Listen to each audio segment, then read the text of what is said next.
So we're in your biology book, chapter 13, section 3, and we're going to be talking about modern science. And modern science started during the Reformation era, remember, with Martin Luther, and then on to the advances that happened after that in botany and zoology, and also advances in anatomy and physiology at this time. And the spread of science, it spread magnificently during this time as there was freedom for scientists during the Reformation. And after the Reformation. And of course, then we have the microscope and microscopy and cell theory that came from that too. When we're studying these things, so you see some of these pictures of cells here and some of the designs here of the botany that they drew. And here's a picture of a diagram of the cell, and here's two cells dividing the microscope, and of course a picture drawn way back then of a porcupine. The Reformation area. So up there I have Renaissance and Reformation. The Renaissance produced little science because basically the Renaissance came out of the Italian, out of Italy, and still the church, the Roman Catholic Church controlled that area, and they did not let the spread of science come forth because they believed in the old ways of Aristotle and back when with Thomas Aquinas, teaching the teachings coming out of a works-based philosophy of religion. And so now, but the Reformation coming, we have to accept the Lord Jesus by faith and to walk by faith. And the Reformation in the North presented a great opening for science. So it loosened the grip of superstition and made possible the new era of progress in science. Well, you can call it progressive science because it was progress that happened in science. The return of the Protestant movement made people very interested in the natural world that the God of the Scriptures had created. To discover the secrets that God has concealed in the universe in Proverbs 25:2, because basically during this time everyone was looking into reading the Bible and discovering the Bible, and as they did that, they also discovered how the Bible influenced the world around them. Modern science was built on biblical principles. If man rejects God and his word, science risks deteriorating into pagan superstitions and false beliefs. It's so important that science is based on the word of God. Okay, back to Martin Luther, who lived 1483 and 1556. So I don't really have to go over that, as we went over that in the last few chapters during the Reformation, and how Martin Luther, who was a priest and stood up to the superstitions that the Roman Catholic Church had. And of course, persecution began, but it also began a great move of bringing the Bible and bringing scriptures to the common people. So Martin Luther set a good example for using scriptures to arrive at an understanding of reality. He ridiculed spontaneous generation. Remember what that was? Spontaneous generation.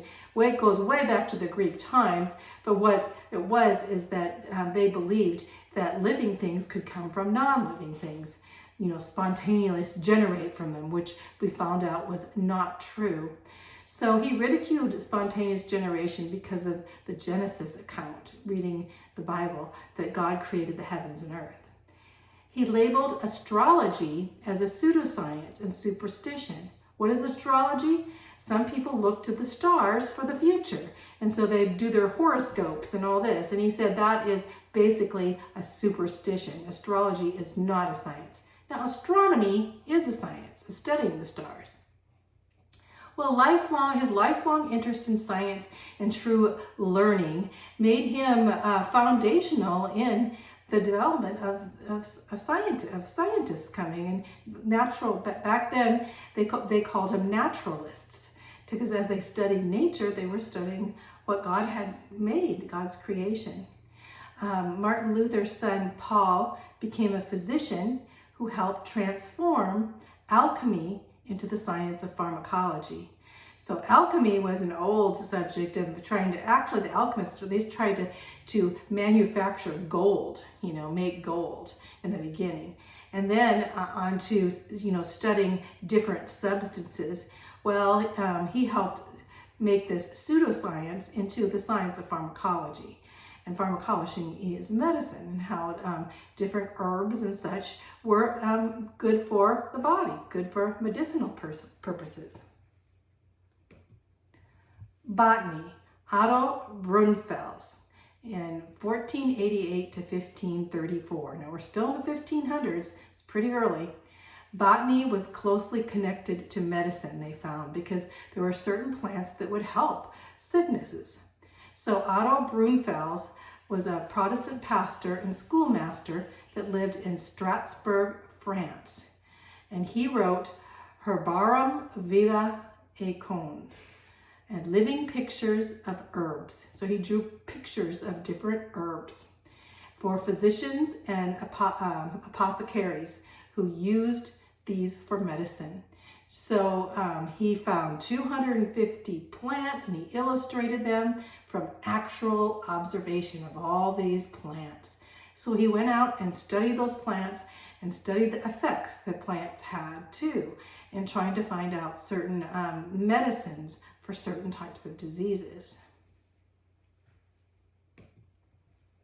In botany also we have Leonard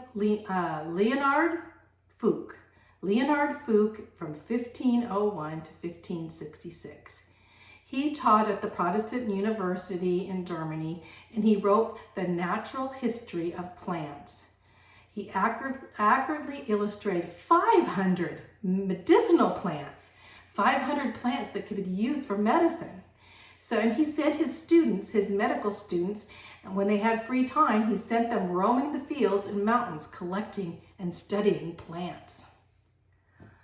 Leonard Fuchs. Conrad Geiser.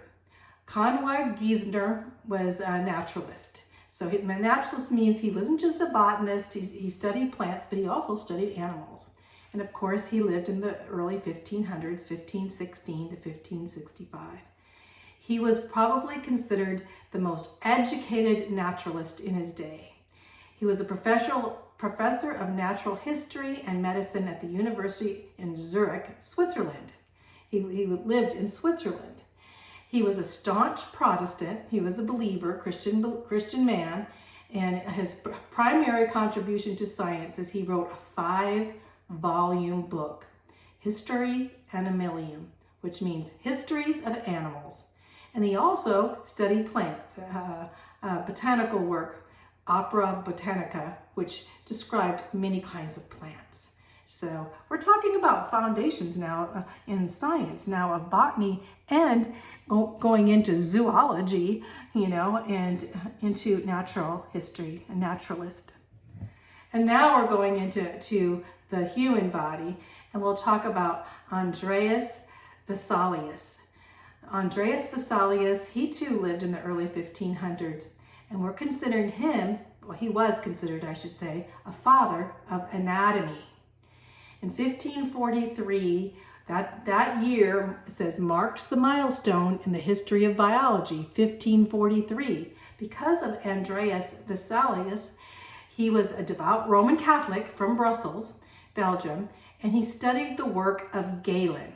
Remember, the Roman Catholics believed the Greeks, including Aristotle and Galen, and the Romans, as you go through, as Galen had studied with the Greeks and Romans, they used to say that everything that Galen did was without error, and everything that Aristotle did was considered foundational.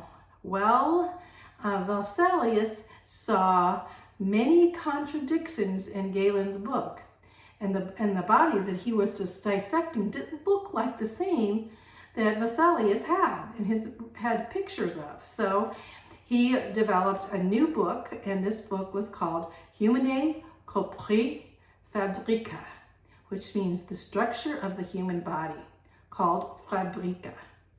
And he published it when he was only 28 years old. That's pretty young. And he became very famous, and his book became a classic for biological studies, and it laid a new foundation now of how we looked at the human body. His drawings were pretty precise. Vesalius, remember him, the human anatomy, father of anatomy. On to physiology. That's how our body works, the circulate different systems. But physiology in this place was the circulation of blood. It was under William Harvey. He was English. He lived in the later 1500s to the early 1600s, and he was an English physician, a doctor, and a physiologist. He's studying how the body works. That's physiology. And he did a classic work on the circulation of blood through the body. He used Vesalius' anatomy, his pictures, to study how the heart worked. And so he focused on the heart, and he worked on 40 different kinds of animals. So he dissected animals, and he studied them, the study of fish, amphibians, reptiles, birds, and mammals. He also studied human cadavers. That's human people after they were dead.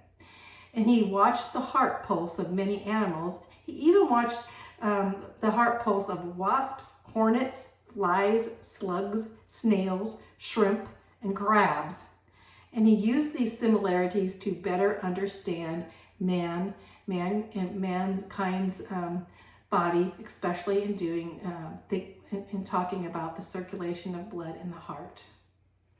Harvey, just think of Harvey like heart. Now, of course, there were many false scientists, and one of the false sciences was materialism. Materialism, just think, has to do with material, this world. Materialism was the idea that the universe consists of nothing but matter and energy, and has no spiritual or supernatural aspects at all.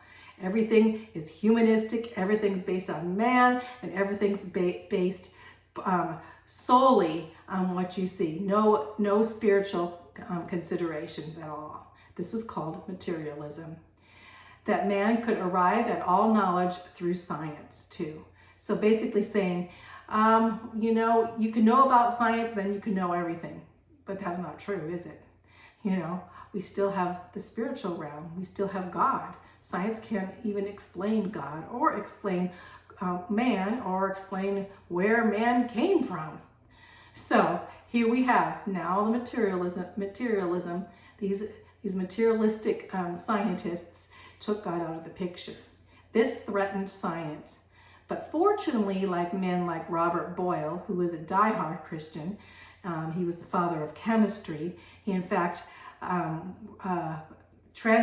the Bible translated into many different cultures, and he funded missionaries.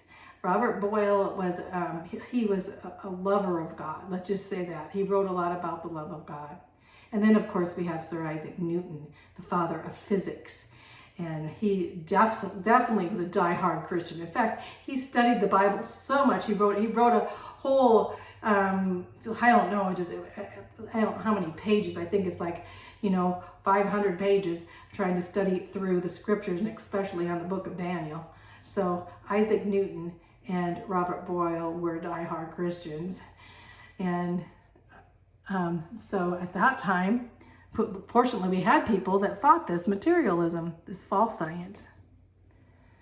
Puritans in 1600s, okay, the Puritans in the 1600s, they were basically wanted to purify the English church at that time, the Anglican church, and they focused on the Bible. They made forth a society called the Royal Society of London, and under the leadership of this movement was John Wilkins, a Puritan. And basically, these were the people who took the greatest interest in science at this time, the Puritans. In 1645, John Wilkins, he lived 1614 to 1672, but he was a Puritan clergyman and founded the Philosophical College in London. And the Puritans were members in the Royal Society of London for improving natural knowledge. There were so many Puritans, and they formed these societies and colleges.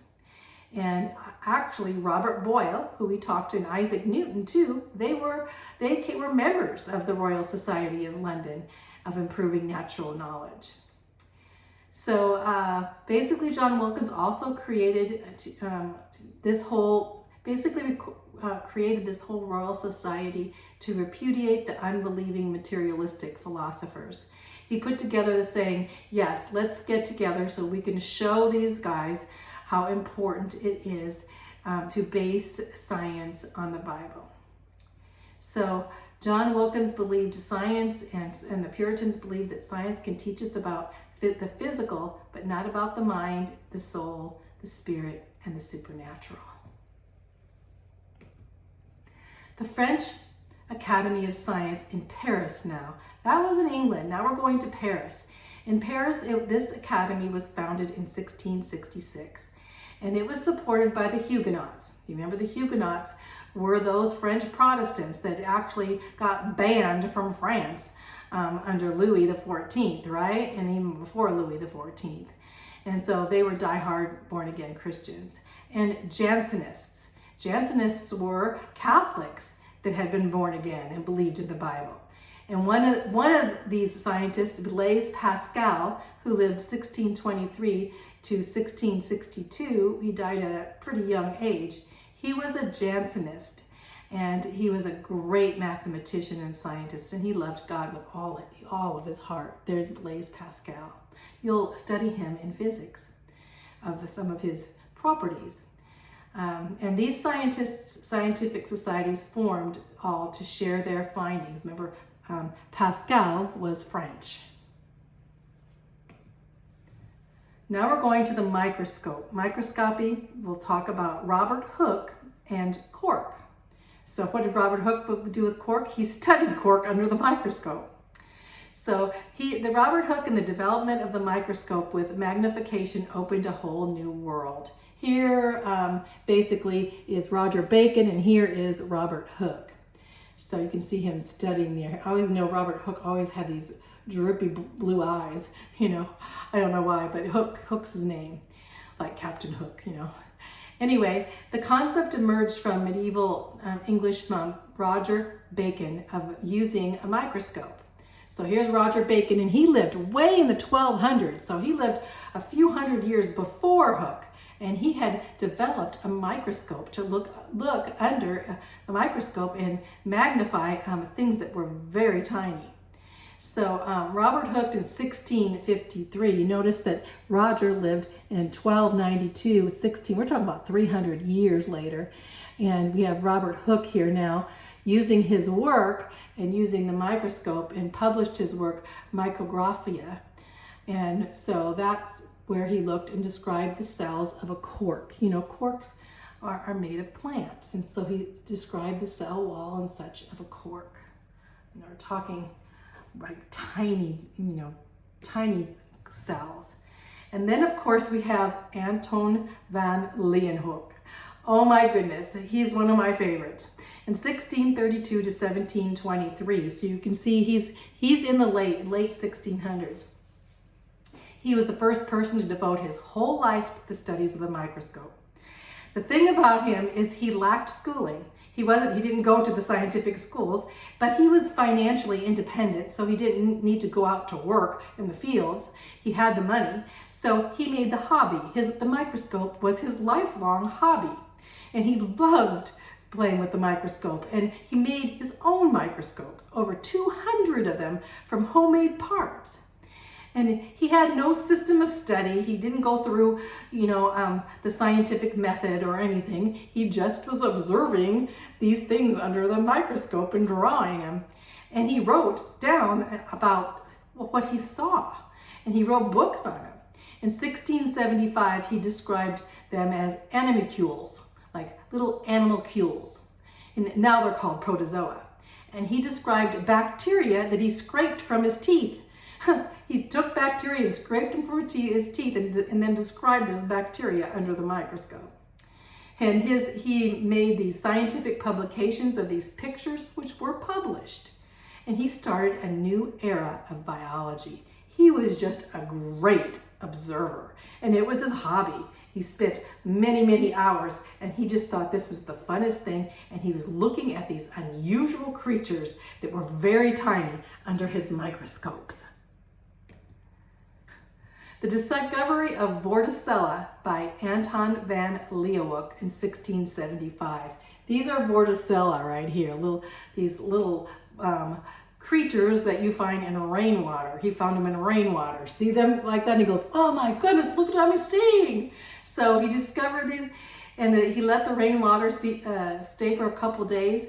And then he saw basically 10,000 times smaller than water fleas with the naked eye. You could look at water fleas on the water, and you could see those with your naked eye, just by looking without a microscope. But under a microscope, he saw these tiny creatures that were 10,000 times smaller. And they had like 5 and 6 or 7 little globules, almost like little living atoms, he said. And he said, here's how he described, he said, they put forth 2 little horns, continually moving around with their little horns. The place between their horns was flat, and the rest was round, and they were sharpened at the end. And he said, they had a tail. That's how he wrote tail. They had a tail 4 times the length of the whole body, the thickness of a spider's web, which I could not perceive in clear water. He said, these little creatures, if chanced to light upon the least filament or string, stood entangled up therein, striving to disentangle their tails, whereby their whole body would leap back towards the globule, which rolled together like a serpent, and after the manner of copper or iron wire, that having been wound about a stick and unwound again, retains those windings and turnings. This extension and contraction continued for a while. I have seen several hundreds of these poor little creatures within the space of a grain of gross sand lie fast, clustered together in just a few filaments. Don't you like the way he described that? He's like saying, man, look at these little creatures and what they're doing. And they're jumping around and they're clustered together and basically he said, what in the world? They get stuck in that poor little things. He described them as little animals. It's an amazing thing about Anton van Leeuwenhoek, if you study his work, that he basically was a very good observer, which makes all of us very good observers. Just get a microscope and describe what you see, and you may become foundational in science like Leeuwenhoek. So the cell theory, one more theme. The cell theory derived from later on from the microscope. And the cell theory maintains that all living things are composed of living units called cells. And we know that Robert Hooke was looking at the cork cells, right?